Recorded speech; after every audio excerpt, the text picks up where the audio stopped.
Miobio an Jehovah ary tany rehetra, manompo an Jehovah amin'ny fifaliana, mankanesa eo anatrehany amin'ny fiobiana. Aoko ho fantatrareo fa Jehovah no Andriamanitra, izy no nanao antsika ary azy isika dia olony sy ondry fiandriny.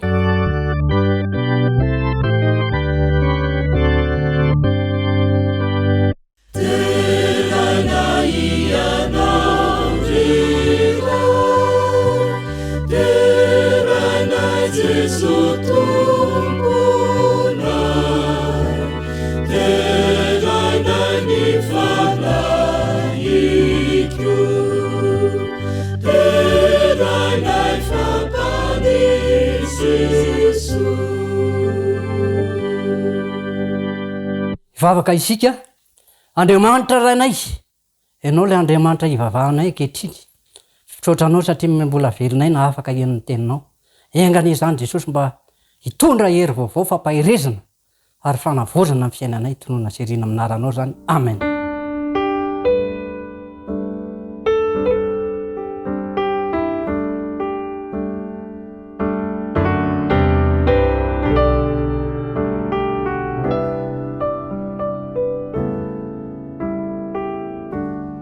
Mbola fifaliana anay indray any miaraba ny tokantranonao na tratra izao sabata izao. Ny firarinay dia engany ity sabata ity mba ho sabata feno fifaliana ary feno fitahiana ho an'ny tokantranontsika tsirairay avy.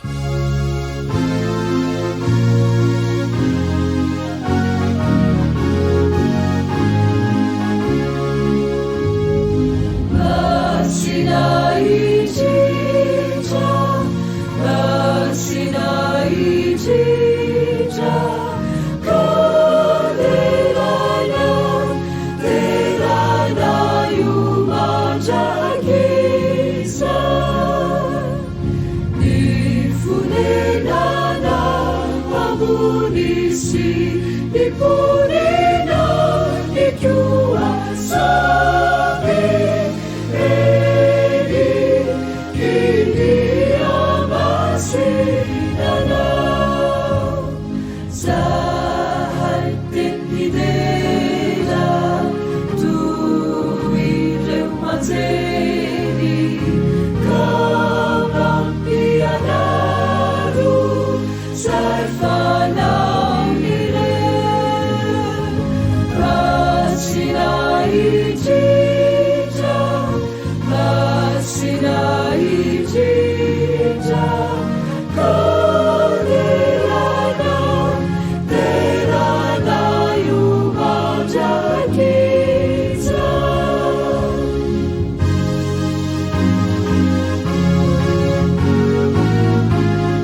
Zao dia asaina ianao andray ny baibolinao ka anokatra ny ao amin'ny Apokalipsy toko voalohany andininy fahatelo.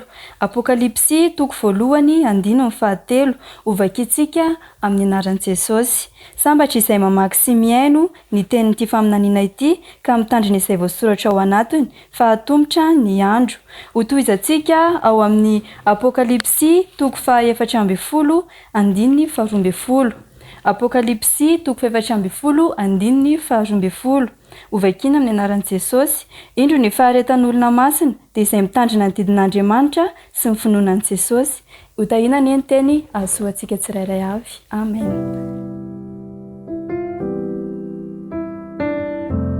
Sao dia hiaraka hivavaka isika.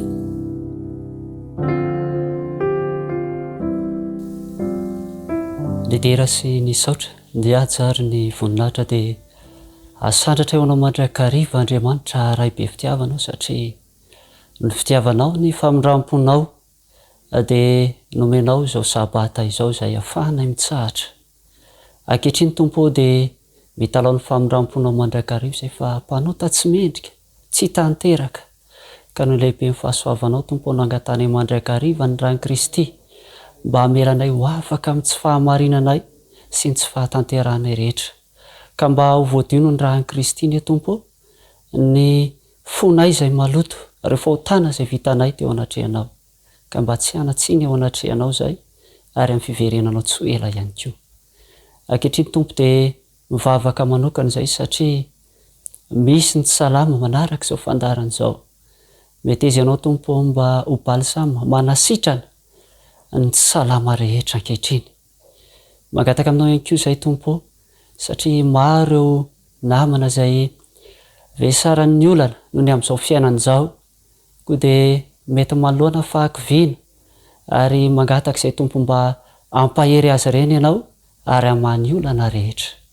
Tondram-bavaka manokana izay Tompo ny mpanomponao izay tondra ny teninao amin'ity sabata ity.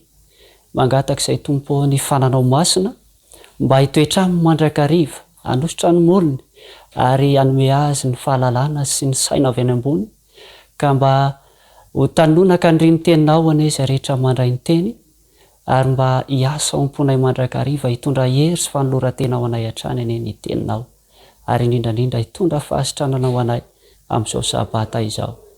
Ianao malala ny maso rehetra tompo, apetraka eo am-pelantananao ny toy ny fotoana rehetra, satria ny amin'ny anaran'i Kristy no angatana ny vavaka.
Zao isika dia tonga eo amin'ny fanompoam-pivavahana ho amin'ny fanolorana ny ampafolony sy ny fanatitra.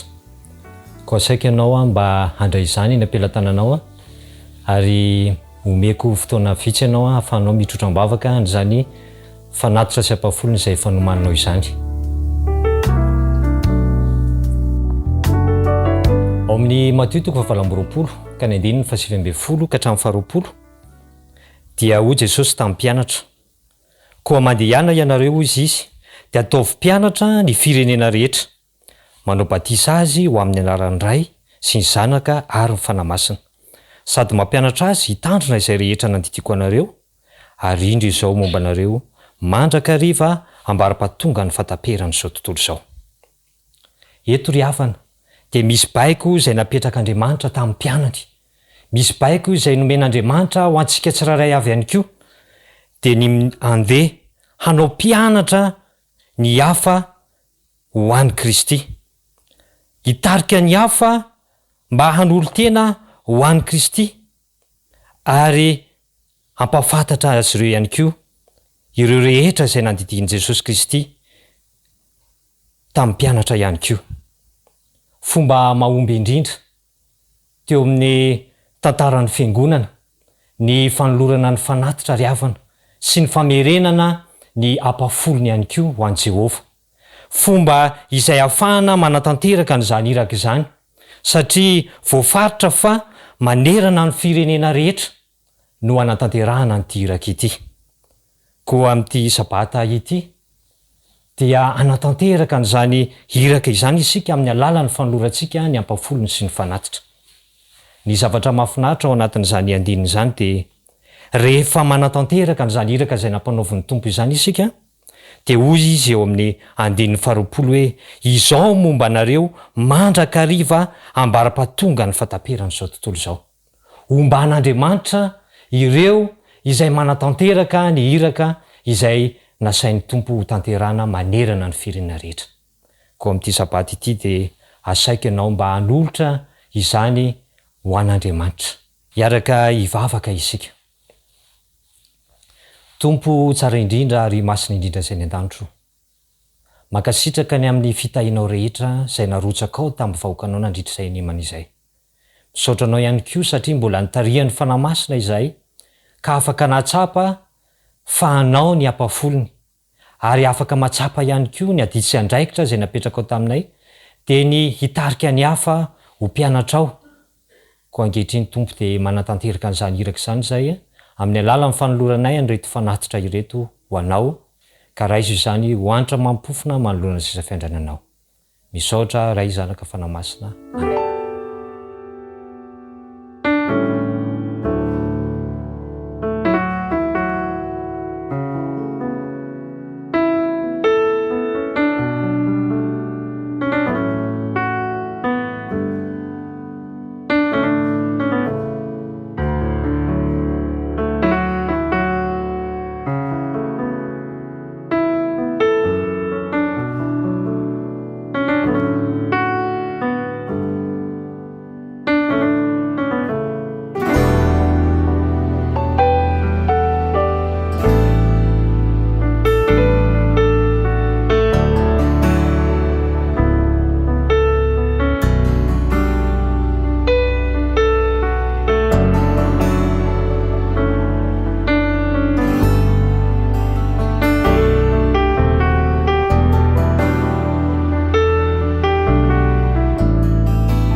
faly miaraba antsika indray rakizy a nahatratro izao sabata izao. Tonga eo amin'ny fotoana manokana ho anareo tsika androany a. Tonga eo amin'ny tantara. Tantarana tovolahy kely anankiray no entiko amintsika androany a. Marika no anarany a ary mpivarotra gazety no asany. Indray andro a rehefa nandeha tamin'ny toerana fivarotana gazety a i Marika dia tsy nalafo mihitsy izy rakizy, tena tsy nalafo mihitsy kanefany a io gazety amidiny io ihany a no ividianana sakafo. Rehefa nandeha ny fotoana, nandeha ny ora dia mbola tsy nalafo ihany rakizy a i Marika. Nalahelo mafy izy rakizy a ary hita teny amin'ny endriny tokoa izany alahelo izany. Rehefa nandeha ihany anefa izy a ny harivariva ihany ny andro, tsy nety nalafo ihany izy a ary tapa-kevitra ny andeha hody. Rehefa nandeha izy rakizy dia nifanena tamin'ny tovolahy lava be anankiray a izay ngeza noho izy. Nidominy rangaty izy a ary nenjera ary mipitsika lavitra dia lavitra. Nenjera avokoa rakizy izany a ny gazety teny an-tanany. Rehefa nenjera dia norofony moramora ilay gazety a ary nalahelo izy a satria tamin'izany fotoana izany. Nanontany ity rangahy ity a hoe fa maninona ety amin'ity toerana ity ianao a amin'izao hariva be izao. Nalahelo ihany koa Marika tamin'izay satria izy rakizy dia tsy manana trano satria kambody a ray sy reny sahady a i Marika. Rehefa novaliany a ilay tenen'ilay rangahy hoe tsy manana trano a ary ety no mipetraka. Rehefa nandeha nefany a dia hitan'ity rangahy ity a fa manana vahaolana omena anazy a, omena ny Marika izy. Niteneny a hoe rehefa mandeha any se a makany aloha any dia misy vavahady ngeza be izay ao aloha ao, misy trano tsara tarehy mahafinaritra dia mandondonao se. Rehefa mandondonao se a dia misy mamoa, misy ramatoa be izay ao a mamoa any se. Dia rehefa tonga ao se dia teneny hoe John 316. Averenina hoe John 316 a eraky ny lalana izany nataony Marika satria tsy fantany ny dikan'izany teny izany. Rehefa tonga tamin'ny toerana izay nasian'ity rangahy ity no tenenina izy a dia nandondona ary rehefa nandondona izy a dia nahita ramatoa nivoaka tao ary tonga dia niteneny hoe John 316. Rehefa nandondona izy dia fino ilay ramatoa mafy a ny vatany. Ary faly dia faly ity ramatoa ity a satria tafampita tamin'ity tovolahy kely ity a ny zavatra rehetra nolazainy. Nampandrosoany John ary nomeny akanjo madio a, nomeny sakafo tsara ihany koa satria fantany fa noana sy reraka i John. Rehefa tao rakizy a dia nanontanian'ity ramatoa ity hoe fantatrao ve fa ny dikan'izany teneninao teo izany le hoe John 316. Tsy fantatra, hozy izy Marika namaly ity ramatoa ity izy. Ary rehefa notenen'ilay ramatoa hoe ho teneniko anao a rapitso maraina ny valin'izany fanontaniana teneniko anao izany. Natory rakizy a i Marika ary tena sambatra izy a, nahazo sakafo, nahazo trano a tsara tarehy be. Rehefa maraina ny andro dia niazakazaka mafy John nandeha satria tara ny fangalana gazety a fa variana natory tao amin'ilay trano tsara tarehy be. Taitra ilay ramatoa be nahita anazy niazakazaka ary nanontany fa hoaiza moa se a amin'izao vao maraina be izao. Tsy izany ozy izy a fa andeha haka gazety fa rehefa tsy maka gazety amin'izao ora izao a dia tsy misakafo indray a ohatry ny omaly. Aza matahotra se ozy izy ity ramatoa be ity a fa omeko an'se daholo ny ato amin'ity trano ity raha manaiky izao teny izao se. Dia eny ara ozy izy Marika fa anaiko izay teneninao a raha omenao anaty koa izany. Andeha angesika ozy izy ty bebe ty andrehan'ity zavatra ty fantatrao ve ty? Dia tsy fantatra ozy izy a i Marika nefa rakizy a baiboly le niraisin'ity ramatoa ity.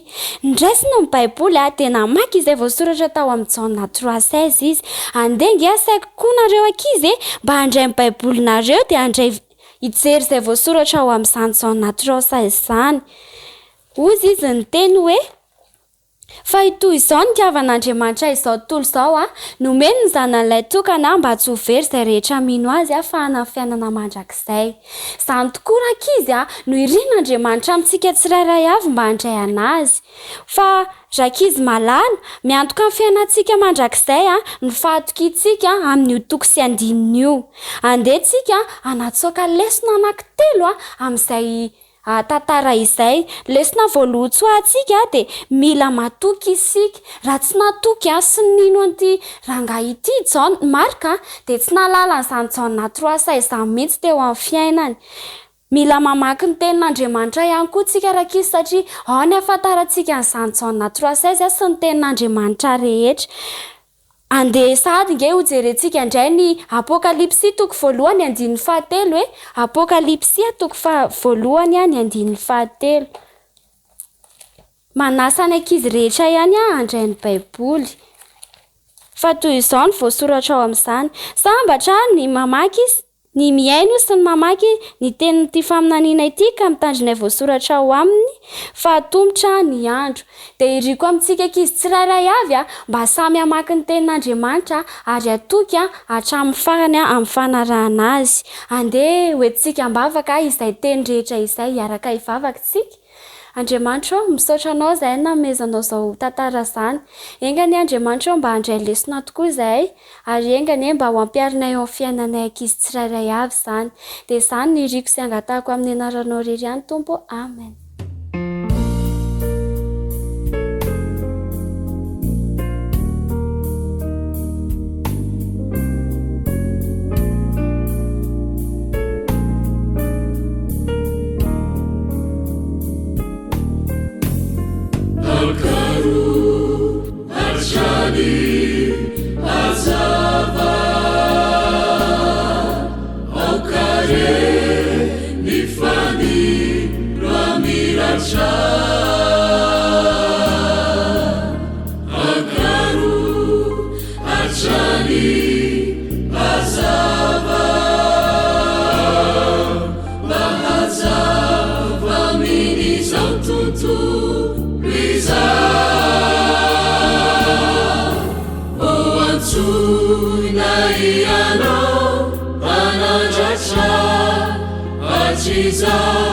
Ilai fanelukana marani Kristi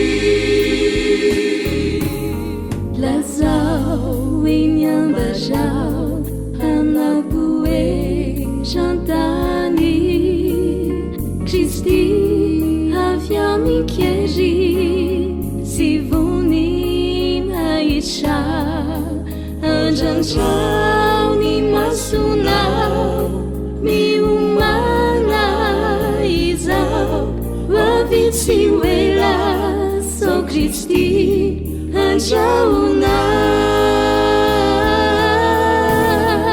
Akaru Ajali Azava Okare Nifani Ramiracha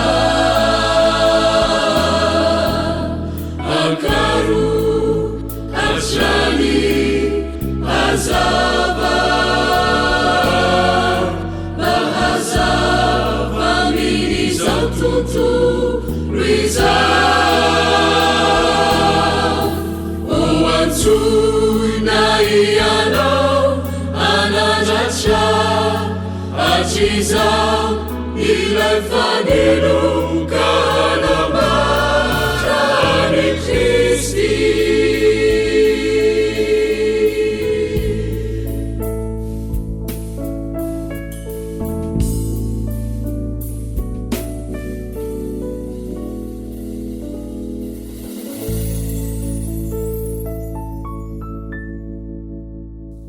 Misaotra an'Andriamanitra isika satria tratra ny ty androany ity. Fa rehefa andro fahafito dia mampahatsiatsika ny didifolo. Jery andray tantara anankiray isika. Luka toko 5 andininy fa 5. Raha ny ty tantara ity dia tantara anankiray zay teo amin'ny toerana amoron-dranomasina. Dia tsy iza zany fa ry i Simona nambandry Petera dia zao zavatra nitranga. Nandeha nandrony ry Petera tondra rato nandritry ny alina tontolo tsy nahazo na inona na inona. Ary dia rehefa tonga teo amamboron-dranomasina dia nanasa ny aratony. Gaga nefa ry Petera satria nisy olona maromaro tao. Dia nisy olona nangataka hoe tatio sambokelinao mba hitoriana teny dia nomeny Petera ary dia tsy de niasa saina zany Petera satria tsy nahazo inina ahoana no nyvany amin'ny vady aman-janaka rehefa vita rehefa nitsahatra ny teny Jesosy izy avy nitory-teny dia nandroso amin'ny lalina dia alatsaony araratonareo fa Simona namaly tompoko mandritry ny alina ny kelezana aina nefa tsy nahazo na ina nefa kanefa noho ny amin'ny teninao dia alatsako ihany ny arato. Inona ny zavatra hita teto? Mety nisy zavatra nerahanao, mety nisy zavatra nikatsahanao, tsy azonao nandritry ny taona ka kehitriny ianao dia mefa tonga amin'ny fahakiviana. Tena tenenina dia hoe manatona an' Jesosy. Ny zavatra hita teto dia zao, Jesosy niteny fa hoe aritray amin'ny lalindalina ny aratonareo. Dia zao ny baikon'i Jesosy, arotsaka aiza any amin'ny lalindalina tsy any amin'ny marivo. Zany hoe dika zany hoe fanarahana ty tenin'Andriamanitra ity atsipore mihitsiny nazahoana fitahiana. Ary zavatra mahagaga dia zao, rehefa niteny Jesosy ahazo hazan-drano nareo, midika zany fa ohatrany hoe alaina fotsiny sisa le hazan-drano. Dia rehefa nalizy fa ny arato dia nysotomina gaga ry Petera. Dia raha jerentsika ny eo amin'ny Jona eo, ao amin'ny Jona 2:2 ary Jona nanomana hazan-drano itelona Jona ary azafady ary Jehova nanomana hazan-drano itelona Jona. Dia ry amin'ny andininy 2:2 ary Jehova nandidy ny hazan-drano ka nalohany teny amin'ny tany maina Jona. Zany hoe azon'Andriamanitra tao, azon' Jesosy nataony ny baika an'ireo trondro ireo. Inona ny fampaherezana antsika izany? Ay ty fitahiana ty dia any amin'ny Jesosy ny fototry ny fitahiana. Ka teny aminao aho hoe inona ny zavatra mandreraka anao? Miaraha amin'ny Jesosy, aza miasa maina amin'izao fiainan'izao. Fa Jesosy ao amin'ny tenin'Andriamanitra dia miteny hoe sasapoana ny alipopandry sy ny fomaraina fa meno ny mahalala ny zany na dia matory azy izy. Ny zavatra nahagaga tamin'io dia zao, rehefa nandeha io tantara io dia zao ny zavatra hita. Ery amin'ny andininy folo ary toy zany koa Jakoba, Jona izay niondrana niaraka tamin'i Jesosy ary ozy Jesosy tamin'ny Simona. Aza matahotra hatramin'izao ankehitriny izao fa olona kosa no azonao. Ary rehefa nampiantrona sambo kely teo an-tanety izy dia nafony ny zavatra rehetra ka nanaraka azy izy. Ny zavatra mahagaga dia zao, le trondro tamin'ny le sambo kely be da be nanina raha tonga lozy Petera hoe andeo hoentina any vady aman-dranako ty fa nylozan'ny Petera le izy hoe oeto ry zalahy ho anareo reo fa lasy Petera, voaray amin'ny Petera le lesona. Inona ny tena tokony nandreraka? Anjono ve? Anarato ve? Fa ny tena fototra dia firana amin'ny Jesosy. Ary zavatra mahagaga dia rehefa miaraka amin'ny Jesosy dia io Jesosy rehefa miaraka aminy dia efa any daholo fitahiana rehetrarehetra. Ary tsika indraindray dia ny amin'ity matetika ny atonga antsika hemitra dia ity fiainana ity sarotra, mitadina ho anina, mitadina hosotroana no hofatrano. Indray mandeha tao amin'ny tenin'Andriamanitra izay ao amin'ny Jona 2:2 dia nisy teny tahaka izao. Rehefa andoha abatseranana moa tamin'izay dia nitenenina ry Simona hoe mpianatra ao ve mandohany io dia eny ozy izy. Dia ozy Jesosy tsisy vola tany an-jareo. Ozy Jesosy zao ara ozy izy, andany ianao manjono dia manina ozy izy, ray izay trondro azonao ao dia sokafo ny vavany fa isy atsasaky ny sekely ao. Inona ny fampaherezana antsika azy zany? Rehefa miaraka amin'Andriamanitra tsika, manaraka ny sitrapony tahaka ny Petera teo, mba nanana ny eritreriny any Petera rehefa nandritry ny alina any tsy nahazo zao atandro be zao nefa noho ny amin'ny teninao aoka ho resy lahatra ny tenin'Andriamanitra. Fa raha manaraka amin'ny baikin'Andriamanitra raha voalaza mihitsy koa fa io didin'Andriamanitra io dia tsy azo analana, tsy azo anampiana. Ary hita teo fa hoe nandrotraka ny arato tsy tany amarivo fa tena narotraka mihitsy ary davida moa de nyteny apahy rato ny masoka ahitako ny fahagagana amin'ny didinao zavatra mahagaga de zao rehefa mitandrana didin'Andriamanitra io anao de misy fahagagana foanao ohatra tany amin'ny fanasana fampakaram-bady tsisy lany ny divay hoy Jesosy fenohatrany amolony ninona sy ny vato enina tsy sy ny vato fito na hoe enina fa tao tapatapa fa fenona ny vadika tondra fitahina ka nirina amitsika de hoe aoka itsika tsy anany fihevitrytsika am'ty fiainany ty ary voalaza ny salama toko faraky ambe folo andiny fa 7 ambe folo de vahina ozy izy amty tany ty ampahirato maso ka hitako ny fahagagana amy teninao aiza moa nalalany i Petera zay ao ambany ranomasinao fa Jesosy ny teny izy ny baiky ny trondro tahaka neny Jona hoe andana ianao tsy hay moa i trondro be io zany raha hoe efa nompinatra am'izay io fa nalefa tao ary de nentin'ny trondro nandeha teo de ozy ndray Jesosy aloavy ndray de Jesosy zany mahita ny trondro io efa ao le fitahina fa rehefa ohatra anao mivilivily ozy Petera aloha aty amin'ny marivorivo aty tsy voaray de ny zavatra tiana tongavana de okitsika mietraka amin'ny fiainatsika isan'andro amin'Andriamanitra aza miady rery amin'ny fiainana oety manaraka anao Jesosy azonao antoka ve fa miaraka aminao Jesosy de raha miaraka aminao Jesosy de hoe aza matahotra ozy izy de ahoana ary zany no azonao antoka fa miaraka aminao Jesosy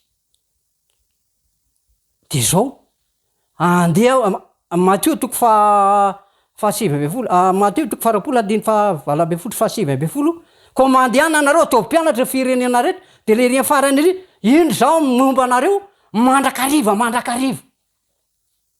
inona ny tiana tongavana an'izany no fomba tsy mifeheratsika amin'Andriamanitra zany de mahafinaritra an'Andriamanitra Jesosy de manao ny asany de miaraka aminy eny ianao de zao Jesosy de efa mibaby fitahina any tahaka an'le teo tendrombohitra rehefa nieny ny olona hoe inona sakafo menandreto efa nisy sandwich sy lanitra amy sibikabika maro tokoa moa ny ambony tao de ny tiana tongavana de zao zavatra tokony ataonao zany de apetrao amin'Andriamanitra ny fiainanao aoka le izy le mpanolotsaina anory zavatra tokony ataonao de faharoa ataovy ny asan'Andriamanitra atolory zay zavatra rehetra tian'Andriamanitra atao satria ny Petera io sambokely de menany Jesosy inona avy zavatra menan'Andriamanitra mety tsena ave avadio zany raha tsy mandeha tsenanao ataovy toerana hitoriana amin'ny filazantsara raha mandeha ianao ny tenanao mihitsy lay sambokely tenenina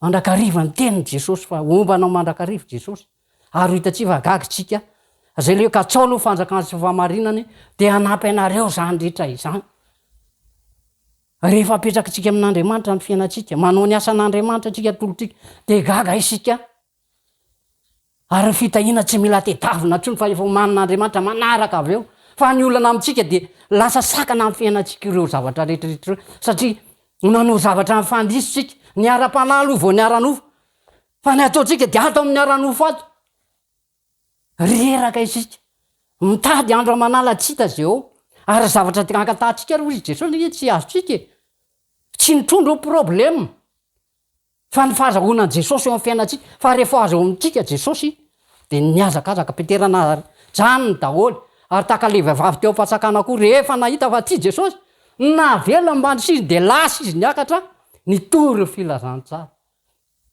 ka tsika zany de tokony tena manana tombontsoa manokana tsika amty androany ty fa Jesosy io dia mameno tsara ho atsika indro za momba anareo mandrakariva ataony sitraponinao aty tany ka hatrehatany hatrany an-dany zany hoe Andriamanitra de momba atsika tamty tany ty maro zavatra miatra atsika indrindra am'izao andro farany zao nefa Jesosy aza matahotra fa hatram'izao ankehitriny zao de olona kosa no azonao zany tokony anova fomba fijeritsika anova fiainatsika mety ho volany ny azakazahanao fa Jesosy kosa de hoe asa fitoriana no olona mba manao asan'Andriamanitra avy anao tiako tenenina aminao, misy olana avy eo ny fiainanao, lozaka raha tsy mitoro filazantsara. Andao anova fomba fijery tsika, andao tsika hiaraka amin'ny Jesosy hitoro filazantsara. Ka raha na mandeha tsika, na mandry tsika raha mamifo tsika, lazao amin'ny zanakao, lazao amin'ny namanao, fa de aoka tsika mba hanaraka izany didin'Andriamanitra izany. Ka engany ty fampahirezana tenao ty mba hitondra fahalalana, hitondra fanavodrana, hitondra fanolora-tena. Aoka tsika mba handroso lalindalina mandrakarivo. Tenin'Andriamanitra miteny fa na misy manala na misy manampy, de aoka tsika mba hanao am'le tena izy. Ary hitatsika ny afetseny Satana de zao. Mbola mitovy foana le fomba fiasan'ny Satana. Andriamanitra miteny fa raha mihinana an'io anareo de ho faty tokoa de hoy Satana, laingany zany fa tsy tiany ho aninareo, tsy tiany tahaka azy nareo. Zany hoe le tsy manao sitrapon'Andriamanitra indray zany lasa tombontsoa. Tsotra zany ve fiainatsika? Misy zavatra bizina na ohatraohatra zany de misy fandikana didin'Andriamanitra de ohatra maneligela fa andao ty atao. Fa za te hiteny aminao, jereo fiainanao, mety mandeha izy androany. Fa tahaka an'le zanak'Adala, rehefa tsy nanaky ny fehezina atao amin'ny trano anankiray de mitondra fananana mivoaka. Fa nanahoana ny fiainany? Miverena ianao. Miverena ianao fa mbola tianao Andriamanitra. Tsy tara ianao. Indrindra am'izao andro faran'izao efa akaiky Jesosy. Sao de anao ilay Virginy Adala, hiverina ihany fa efa mikatona varavara-pahasoavana. Ka androany manam-pahay ianao hevitra. Hiverina amin'Andriamanitra. Miverena amikosa izy, de hiverina aminareo koa. Izay la tsy miavina-po. Andriamanitra de tsy, zay manantona an'Andriamanitra de tsy mba ho lavin'Andriamanitra. Ka tolory ny fiainana eo raha manontolo, fitadiavam-bolanao, ny programanao. Aoka lolo arana zany. Asa zay ampandrekitin'Andriamanitra antsika zany de nitoro filazantsara indrindrandrindra mba hitandrina ny didy folon'Andriamanitra. Ho alan'ny Satana tokoa zany zavatra zany satria tondra fahasoavana ho atsika, tondra fahamiliana ho atsika. Ka nirina amintsika de mba ho tapa-kevitra tokoa tsika. Anaraka an'izay baikin'Andriamanitra, ninina amin'ny fiainana ray manontolo. Totalikevitry ny Baiboly moa zany de fahamarinana, kely etsy kely eroa. Ao re didy maro samy afaka atao azy. So de mbola misy tsy mandrimandry, ataovy. Ataovy, asivo fanavozana ny zavatra rehetra fa ho hitatsika fa handray fitahiana lehibe amin'Andriamanitra isika. Amen.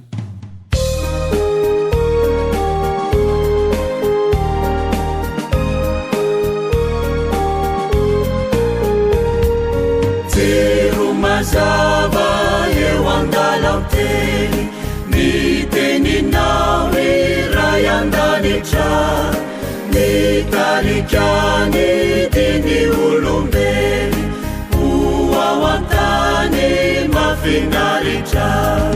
Sitrako indrindra ny amak'izany, anaraka ny toroheviny, ampielikoa ny fahazavany, sy anambary zao ny heliny.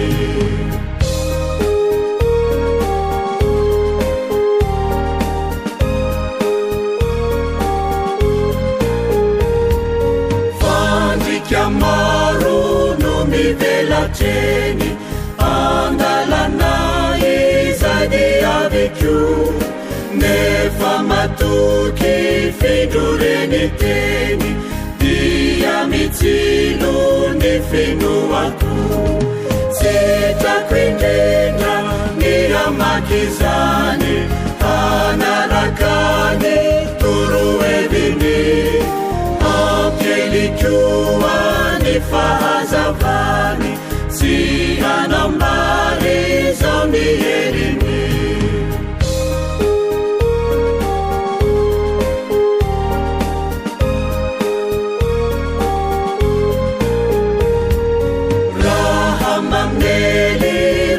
Favorina ka kivisady ketrakany fo, ny teninao mitory fifaliana, mitondra fihononana toko.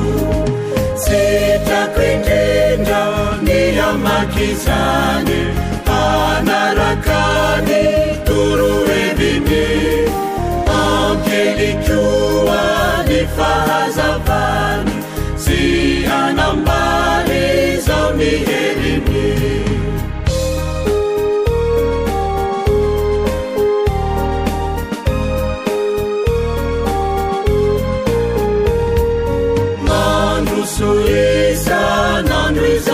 diko manitsilaka nanambony ao ny fazavana hanitokiko tompo malala de ny teninao sitrako indrindra ny amakizany anarakany toroheviny ampielikoa ny fahazavany sy hanambary zao miheriny